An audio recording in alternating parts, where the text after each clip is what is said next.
always had an impact on my life. With an Air Force general for a grandfather and a Navy captain for a father, it's hard not to. Sometimes, I do get jealous of the people who lived in the same city, the same house, have gone to the same school with the same people for their whole life.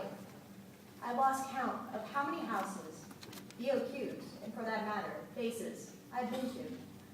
But it's not all bad. I have been to 7 different countries and 28 states, but I have also gone to 13 schools. As of 2 days ago, I've lived in Rhode Island for exactly 6 years, but it wasn't always like this. When September 11th happened, my dad was immediately recalled to active duty and sent to Hawaii within days. And it wasn't long before my mom, brother, and I followed my dad there, leaving California behind. Our spacious home was now a one-room Lockwood Bachelor Officers' Quarters, or BOQ, on Pearl Harbor. We made it work. My brother slept on the couch, and I got the rollaway bed. We moved there around Thanksgiving, so the holidays were interesting. Celebrating Thanksgiving or Christmas with people we'd only just met. Our house had an open door policy, and often military members with no place to go while waiting for orders stayed at our home. Some days, it felt as though we never saw my dad, partially due to the fact that he worked 12-hour watches, coming home at 3 in the morning while I was asleep, and leaving at 3 in the afternoon before I got home from school.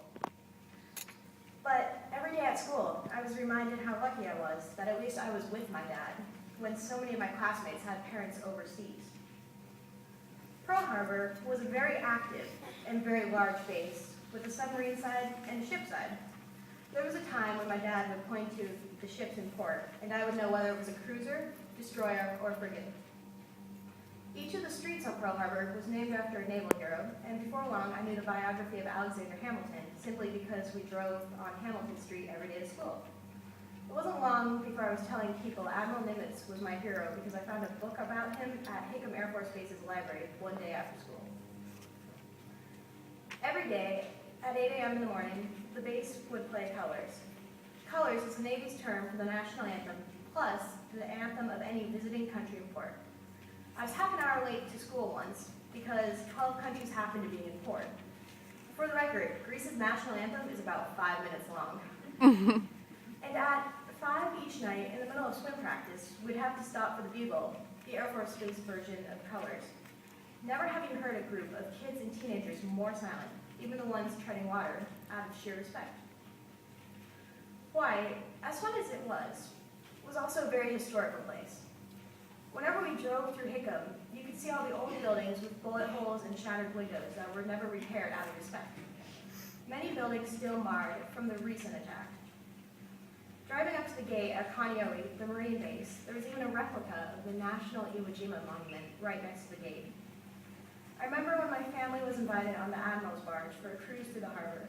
There's something equally haunting and equally beautiful about climbing onto the USS Arizona Memorial at night, the only light coming from the lit names of those who had lost their life. There's an eerie calm of passing the remains of the Oklahoma and the Utah, sitting in complete silence. I was there for the 60th anniversary of the attack on Pearl Harbor, and in the parade in Honolulu sat the 6 remaining survivors. And when my dad was promoted to captain, we had his flag flown over the memorial. My dad retired 2 years ago. He spent 30 years in the Navy, half of that as a helicopter pilot on ships, and the other half on shore duty in many countries. With the list of tours, several tours in the Persian Gulf during Desert Storm and Desert Shield, he sacrificed a lot being away from our family for years at a time. It's a job to sacrifice. The military has always been a part of my life, and although many do not approve or have alternate views about the military, please remember this. It is because of someone you know who sacrificed their life, a friend, an uncle, a cousin, brother, sister, mom, or dad, that you have the freedom to vote for your president, pass legislation, and most importantly, live in a democratic country. Freedom in life is our most precious commodity. Thank you.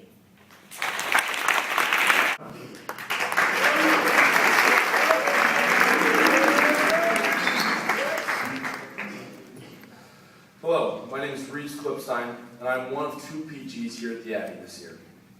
I'm going to the United States Military Academy at West Point next year. I've always wanted to serve the great country of the United States of America, and I am so proud and blessed to call myself an American. Personally, I believe West Point presents the best opportunities for me to serve our country.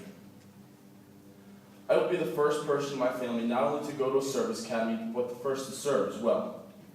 I'm going to West Point to put lacrosse under Coach Alberici, who was coached by Coach Brown when he played at Alfred College.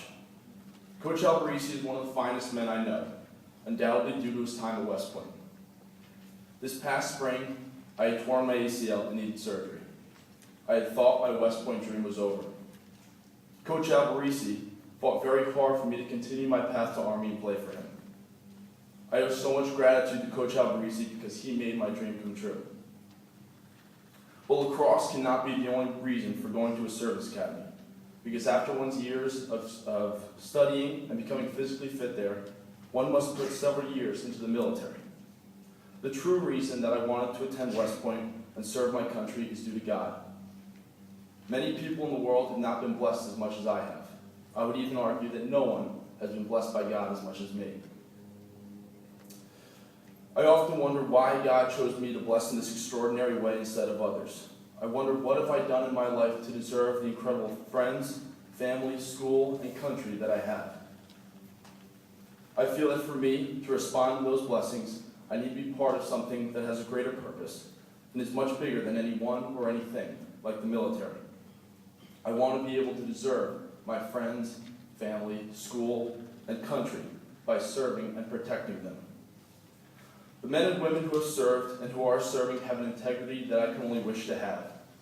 They are extraordinary people, and I have the utmost respect for those who have put on the uniform and for those who wear it now. Especially Dr. Zillian, Mr. Hobbins, Mr. Morrissey, and Father Ambrose, who bless our community every day and who have served our amazing country. Thank you for not only being incredible teachers, but for being extraordinary people as well.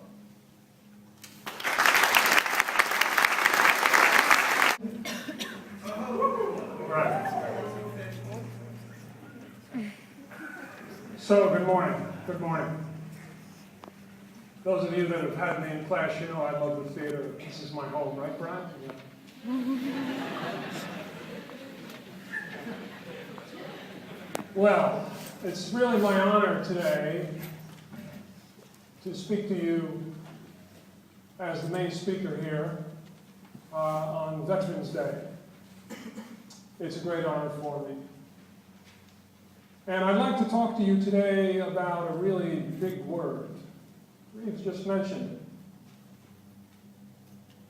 Now, there's lots of big words, lots of words out there, and lots of words that have great importance and great significance. This is a word that's especially important to me. I was introduced to it when I was about your age, and then I thought about it, incorporated it into my own mental habits, my own actions, my own values.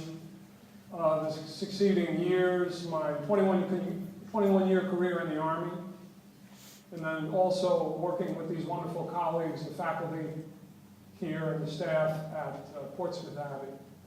And the word is integrity. I didn't realize Reed was going to mention it, but he did mention it. A very big word. Well, the first time I saw him, but I guess my oldest recollection of him was on the football field at Hasbrook Heights High School, northern New Jersey, kicking field goals. He was kicking long field goals. I don't know,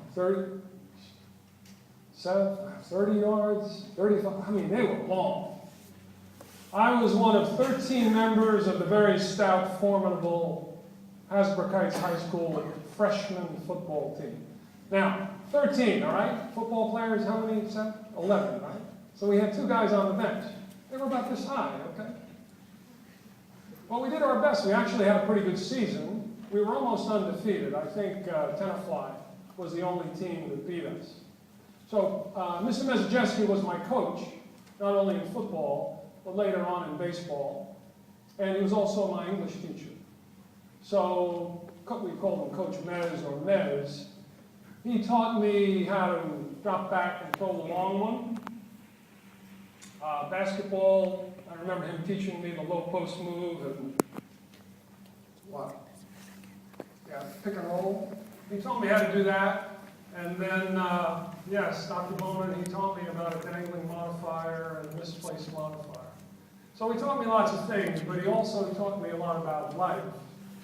Yes, I think we were walking past Miss Stoll's Latin class one day. Even though it was public high school, we had Latin, and I enjoyed it. I took Latin 1 and 2. He was now the vice principal, so he was the head. He was Mr. Chairman. When I had a free period, I would go by and, as he would like to say, "Hey, Freddie," he was from Massachusetts, he had a Massachusetts accent. "Freddie, come on by, we'll shoot the breeze." That was his phrase. So we were shooting the breeze one day, and we decided to take a walk. I think classes were changing, as I recall. Hallways were busy. We were passing the Latin class. He looked at me, he was talking about he liked to talk about his philosophy of life. He said, "Freddie, you know what? In any given situation in life, I like to try to bring integrity." Well, I heard the word integrity, but... So that's when I was really introduced to it, and I've spent the last 45 years or so trying to incorporate integrity into my life in the situations that I face. July 1st, 1966, I entered West Point. And for 8 weeks, now it's a little shorter, 6 I believe, but for 8 weeks I endured West Point basic training, or as we call it, Beast Barracks. At the end of those 8 weeks, we had a contest. The upperclassmen said, "You guys got to have a class motto." So for the class of 69, it was best of the line 69. 68, it was no task too great for 68. We had the contest, and the winner was announced: serve with integrity.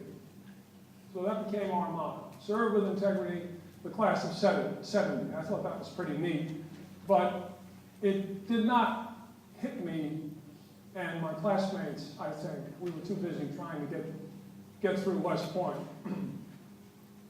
About 17 years ago, I went back to West Point for my 25th reunion, and our gift to West Point was this beautiful fountain and this area, this fountain area.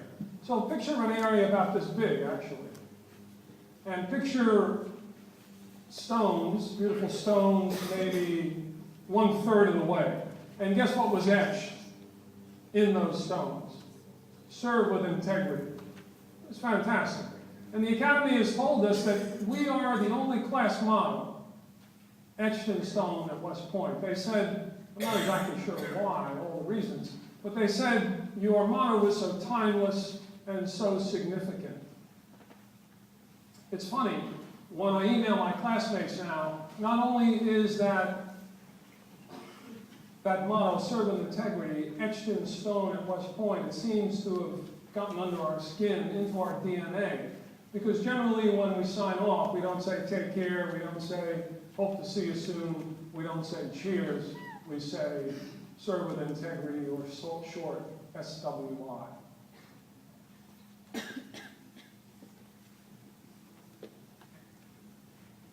Ann and Steve Lindblom were good friends of ours. Ann was in the Marines. Steve was in the Marines, and we lived together in the mid-1970s in Northern Virginia, Woodbridge. They had 3 kids, we had 3 kids, about the same ages and sexes. So you got the picture. On weekends, on holidays, we'd get together, we'd play silly board games. There were no computers yet.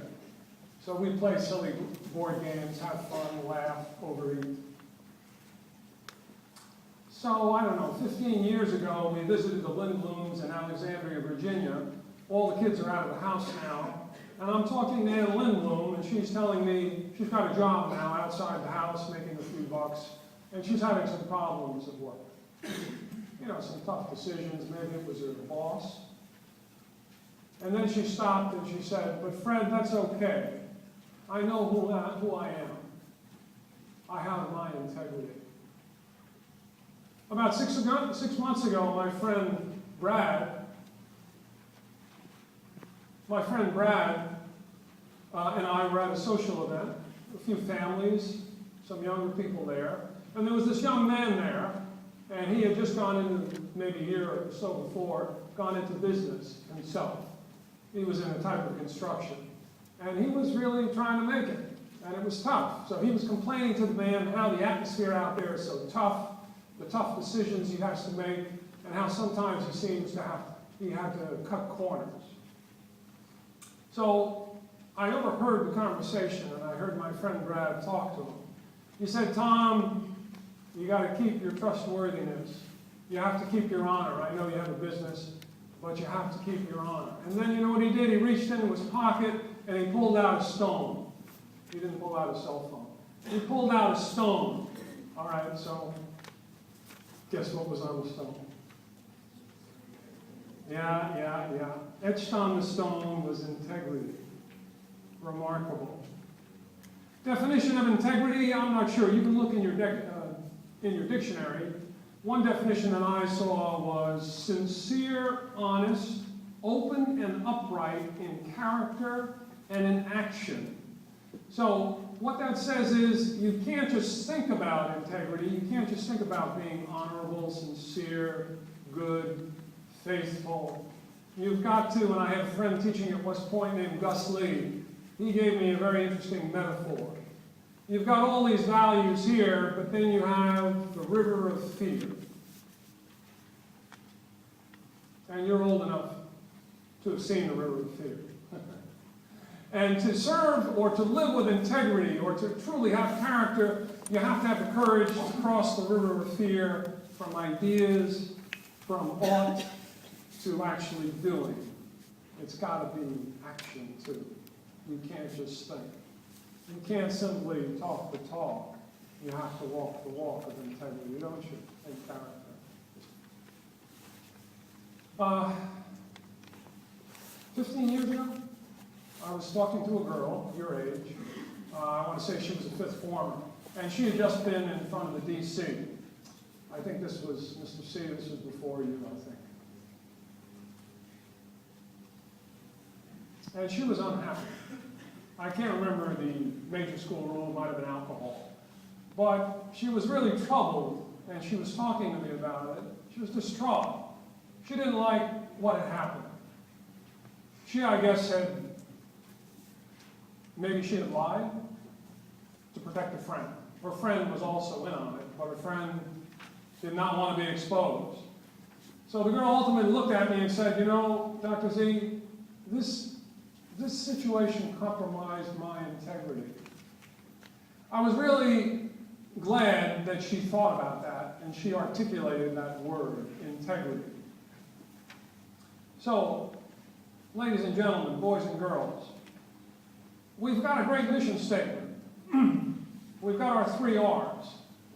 Now, integrity is not in the expanded mission statement, but I think you and I will agree integrity is floating around there.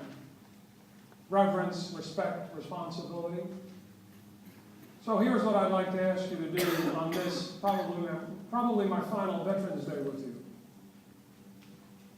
I want you to think about those 3 words, think about our word integrity, and try to incorporate it into your being. Try to get it into your habits of mind.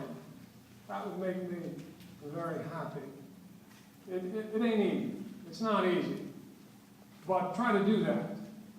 And here's my final thought for you. In my experience, when I have put something above integrity, in the end I find that not only do I lose my integrity, I lose the thing that I put above integrity. Thank you.